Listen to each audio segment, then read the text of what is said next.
എല്ലാവർക്കും നമസ്കാരം. ഇന്ന് നമുക്ക് ആങ്സൈറ്റിനെ കുറിച്ച് നോക്കാം. ഒത്തിരി പേരെ അലട്ടുന്ന ഒരു പ്രശ്നമാണ് ആങ്സൈറ്റി എന്നുള്ളത്. അതായത് ഭാവിയിൽ എന്താകും എന്നുള്ള ചിന്ത. നാളെ എന്താകും, നാളെ എൻ്റെ കുട്ടികൾക്ക് എന്താകും, ഹസ്ബൻഡിന് എന്താകും, അല്ലെങ്കിൽ ഭാര്യയ്ക്ക് എന്താകും, എൻ്റെ ജോലി പോകും, അല്ലെങ്കിൽ എനിക്ക് രോഗം വരുമോ, ഇങ്ങനെ ചിന്തിച്ച് നമ്മളെന്ത് ചെയ്യും, ആങ്സൈറ്റി ഡിസോർഡറിലേക്ക് എത്തുന്ന ഒരവസ്ഥയാണ്.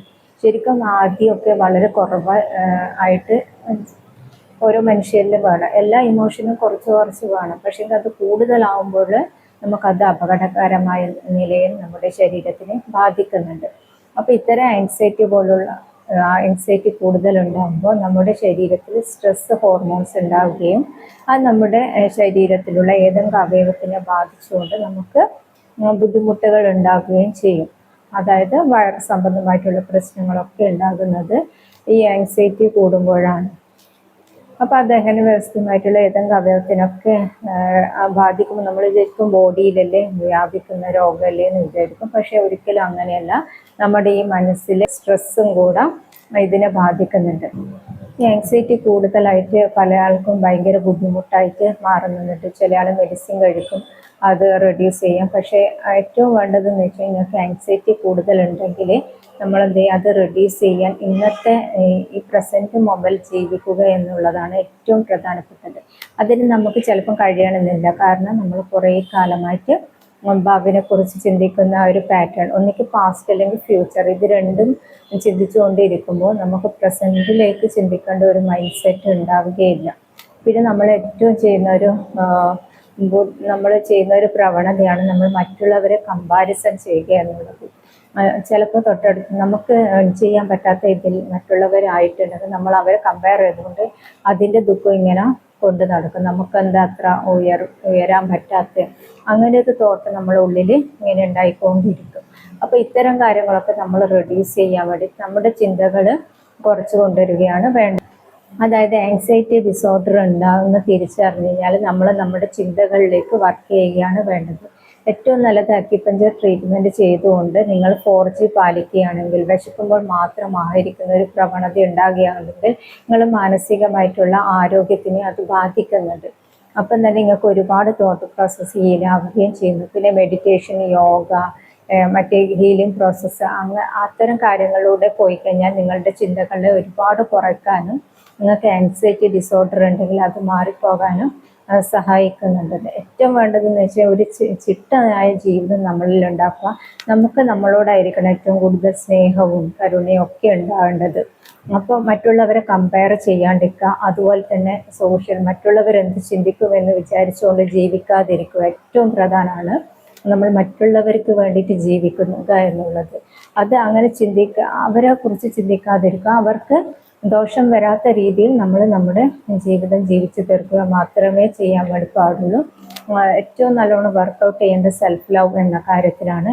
നമുക്ക് നമ്മളോടൊരു സ്നേഹവും നമുക്കുള്ള കാര്യങ്ങൾക്ക് ഒരു ലിസ്റ്റ് ഉണ്ടാക്കുക. ഒരു പുസ്തകം എടുത്തുകൊണ്ട് നമുക്കുള്ളത്, ഇപ്പോൾ കണ്ണ് കാണാൻ പറ്റുന്നുണ്ട്, അത് നമ്മൾ ജീവനോടെ ഉള്ളത്, മൂക്ക് നന്നായിട്ട് പ്രവർത്തിക്കുന്നുണ്ട്, ശ്വാസം കഴിക്കാൻ പറ്റുന്നുണ്ട്, ചെവിയുണ്ട് വർക്ക് ചെയ്യുന്നു. അപ്പം നമ്മൾ ആരോഗ്യത്തിനെ കുറിച്ചൊക്കെ നമുക്ക് എന്തൊക്കെ അവയവങ്ങൾ പ്രവർത്തിക്കുന്നതിനൊക്കെ അതൊക്കെ എഴുതുക ഒരു ലിസ്റ്റ്. അതുപോലെ തന്നെ നമുക്ക് വീടുണ്ടോ, ജോലിയുണ്ടോ, കാറുണ്ടോ, വണ്ടി, ഇങ്ങനെ ഓരോ കാര്യത്തിൽ. പിന്നെ നമുക്ക് റിലേഷൻഷിപ്പിൽ ഹസ്ബൻഡ് ഉണ്ടോ, കല്യാണം കഴിഞ്ഞതാണെങ്കിൽ ഹസ്ബൻഡ് ഉണ്ടോ, അച്ഛനും അമ്മയുണ്ടോ, മക്കളുണ്ടോ, ഇങ്ങനെ ഓരോരുത്തരെയും കുറിച്ചായിട്ട് നമുക്ക് ഒരുപാട് നന്മകളുള്ളത് കാണാൻ വേണ്ടി പറ്റും. അപ്പം തന്നെ നമ്മുടെ മൈൻഡിൻ്റെയും പ്രസൻറ്റും ഇതിലേക്ക് വന്നു. അങ്ങനെ ഓരോ കാര്യത്തിൽ എഴുതി തന്നെ നമ്മൾ നോക്കുമ്പോൾ നമുക്ക് ഒത്തിരി നന്മകളുണ്ട്. പക്ഷെ നമ്മളിത് ഭാവി എന്താകും രോഗം വരുമോ, ഇങ്ങനെ ഒന്ന് ചിന്തിച്ചുകൊണ്ട് പൈസ ഇല്ലാണ്ടായി പോകുമോ, ഇങ്ങനത്തെ ചിന്ത നമ്മളെന്ത് ചെയ്യും, ആൻസൈറ്റി ഡിസോർഡറിലേക്ക് കൊണ്ടുപോവുകയാണ് ചെയ്യുന്നത്. അപ്പോൾ തീർച്ചയായിട്ടും നമ്മൾ അതിനൊന്ന് ട്രെയിൻ ചെയ്തിട്ട് ഒരു ദിവസം കൊണ്ടൊന്നും ഇത് മാറാൻ പോകുന്നില്ല. നമ്മളത് ഒന്നുകിൽ അക്യുപഞ്ചർ ട്രീറ്റ്മെൻറ്റ് എടുത്ത് ഇത്തരം കാര്യങ്ങളൊക്കെ വർക്കൗട്ട് ചെയ്ത് കഴിഞ്ഞാൽ ഒരുപാട് ഈ ഓവർ തിങ്കിങ് എന്നുള്ള കാര്യങ്ങൾ പോകും. പിന്നെ കൂടുതൽ സമയം സോഷ്യൽ മീഡിയയിൽ ചെലവഴിച്ചിട്ട് നമ്മൾ അതിലും കമ്പാരിസൺ നടത്തുന്നുണ്ട്. അവിടെ കാണുന്ന എല്ലാ ജീവിതവും സന്തോഷമാണെന്നും നമുക്ക് മാത്രം അതൊന്നും എത്തിപ്പെടാൻ പറ്റുന്നില്ല എന്നുള്ളൊരു ധാരണയിലേക്ക് നമ്മൾ വരാൻ വേണ്ടി നടക്കുന്നുണ്ട്. അപ്പോൾ അതിൻ്റെയൊക്കെ സമയം വളരെ കുറച്ചുകൊണ്ട് നമ്മൾ നമ്മളിലേക്ക് ഫോക്കസ് ചെയ്യുക, നമ്മൾക്കുള്ള കഴിവുകളെ നമ്മൾ കണ്ടെത്തുക.